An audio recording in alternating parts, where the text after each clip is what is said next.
Hello दोस्तों। आज हम वेलोसिटी टाइम ग्राफ के बारे में पढ़ेंगे।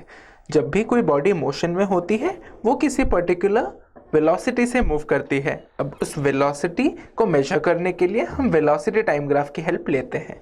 तो ये देखते हैं कि अब एक वेलोसिटी टाइम ग्राफ हम कैसे बनाते हैं।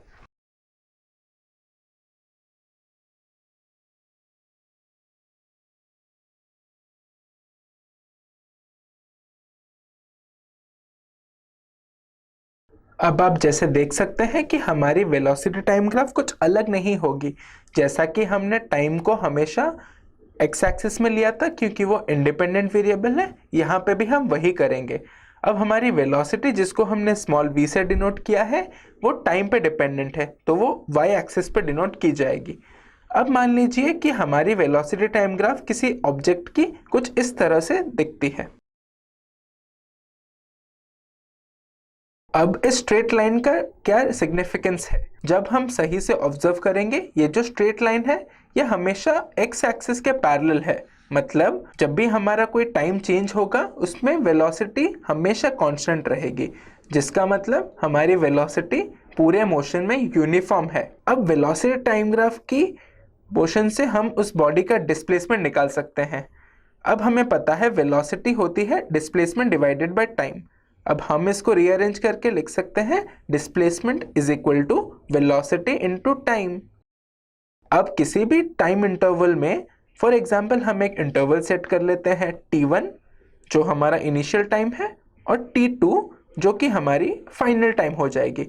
अब इन दोनों टाइम इंटरवल के बीच में हमें यह पता करना है कि बॉडी का कितना डिस्प्लेसमेंट हुआ है।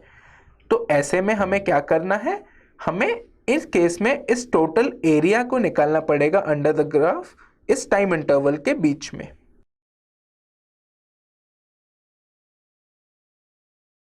अब जब हमने ये एरिया को हमने एनक्लोज कर दिया है, तो हमें ये जो एनक्लोज एरिया है और इसका ग्राफ के नीचे वाले एरिया के बीच का एरिया निकालना है।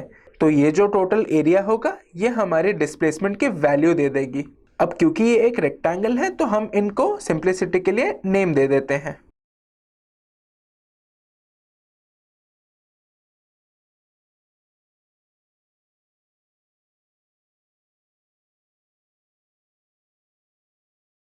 अब हमने ये एरिया को जब एनक्लोज कर दिया है तो हमें निकालना है कि एरिया क्या होगा। एरिया होता है हमारा जो डिस्प्लेसमेंट है वेलोसिटी इनटू टाइम।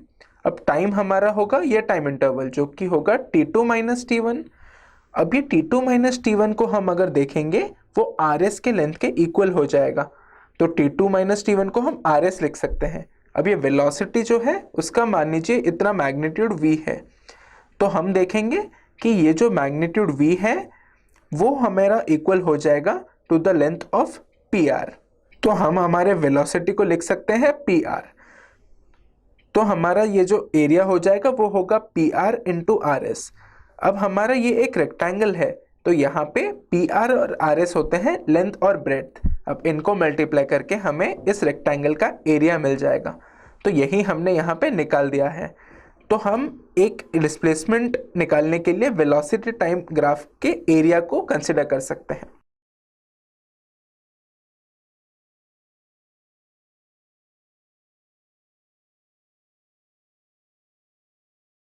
अभी हमने देखा कि किसी भी ऑब्जेक्ट का अगर velocity time graph x axis के पैरेलल होता है, इसका मतलब है कि उसकी velocity through out the motion constant होती है। बट ऐसा ज़रूरी नहीं है। अगर हमारी वेलोसिटी चेंज हो रही है टाइम के साथ तो उस चेंज को मेजर करने के लिए भी हम वेलोसिटी टाइम ग्राफ की हेल्प ले सकते हैं। अब यहाँ पे हमारे पास दो डेटा गिवन है। एक केस में हम नोटिस करेंगे कि हमारी वेलोसिटी यूनिफॉर्मली चेंज हो रही है और दूसरे केस में ऐसा नहीं हो रहा है।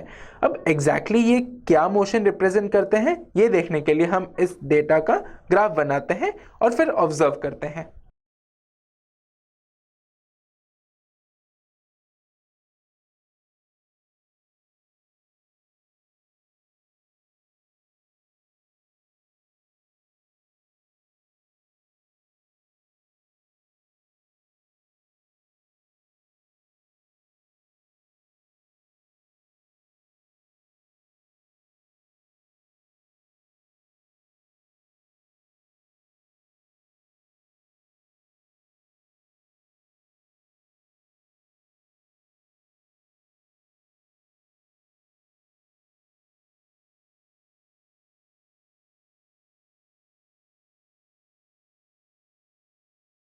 अब यहाँ पे हमने ये दो ग्राफ बना लिए हैं जो हमारे इस डेटा को करेस्पॉन्ड करते हैं।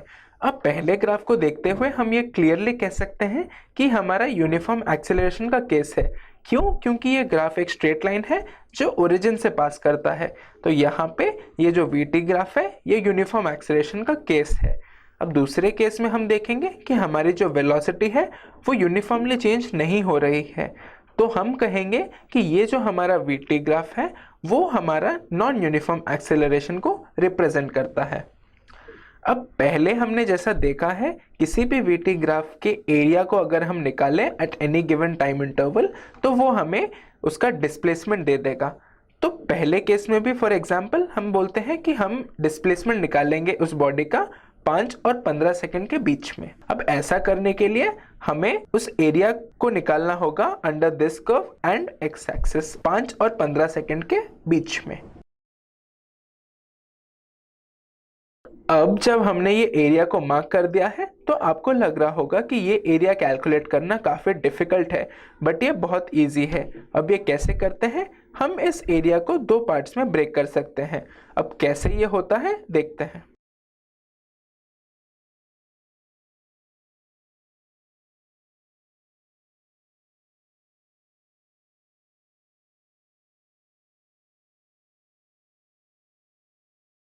जब हमने इन दोनों एरिया को तोड़ दिया है तो हम देख सकते हैं कि ये रिड्यूस हो गया है एक रेक्टेंगल का एरिया और एक ट्रायंगल का एरिया।